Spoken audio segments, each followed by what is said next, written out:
Tadayasu Sawaki was just a normal boy starting his first year at an agricultural university, but he had a secret. Unlike everyone else, he could see tiny bacteria with his eyes. Not just that, he could hear them, talk to them, and even see their little faces and actions. To him, these microbes weren't just invisible things. They were living creatures with funny shapes, cute voices, and big personalities. On his first day, while walking past a vat used for making sake, he noticed something strange. Tiny yellow bacteria were floating around, singing and dancing.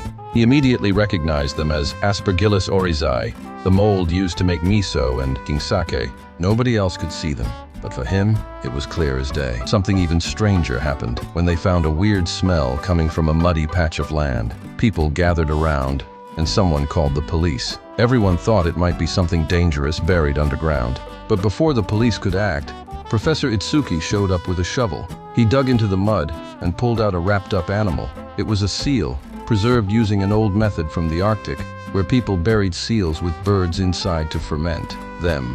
The smell was terrible. Everyone gagged, but the professor, excited like a child, opened the seal's belly and even tasted the fermented meat. He said it had the flavor of natto and rice leaves. Nobody else wanted to try it, but Tadayasu was more focused on the wild bacteria flying out of the seal's belly. They were laughing, spinning, and jumping around. It was gross and amazing at the same time. Later, Professor Itsuki brought Tadayasu to his lab. He wanted to test his abilities. He gave him a spoonful of miso and asked him to name the mold. Without any hesitation, Tadayasu said it was Aspergillus oryzae, the same mold from earlier. A girl named Hasegawa, who worked in the lab, didn't believe him. She thought he was just guessing.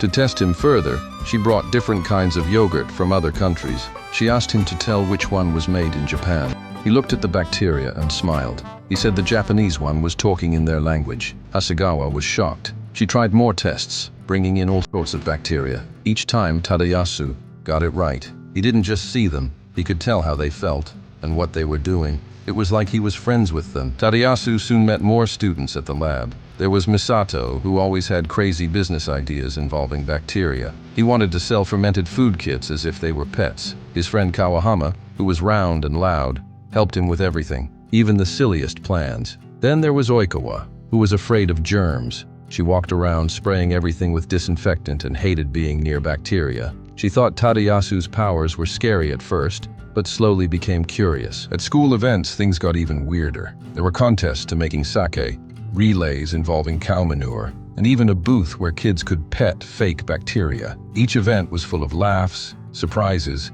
and tons of fermentation facts. The show explained how mold breaks down rice, how yogurt is made, and why bacteria are important in food. But it always did it funnily and excitingly. In every episode, new microbes appeared with new personalities. Some were friendly, some were lazy, and some loved to party. One looked like it was always on fire. Another acted like a sleepy blob. Tadayasu talked to them all, learning more and more every day. The people around him slowly began to understand how amazing microbes were. Instead of being scared, they became curious. Even Oikawa started to open up, realizing there was more to bacteria than just dirt and sickness. By the end of the season, Tadayasu had helped solve many problems. He saved spoiled miso, found fake sake sellers, and helped his classmates understand fermentation better. People started seeing bacteria not as enemies, but as invisible friends, helping us every day. His special power wasn't weird, it was useful for everyday life, and it showed everyone that even the tiniest things in the world could have a big impact. The anime name is Moyasimon.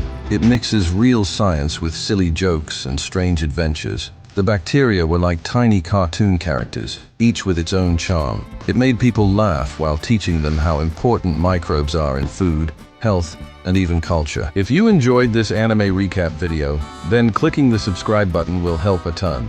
For more anime recap videos, comment, and I will give you more videos as soon as I can. But to get notified of my videos, turn on that bell button for notifications as soon as I upload a video. Thanks for watching and giving me the love. I will meet you in another video.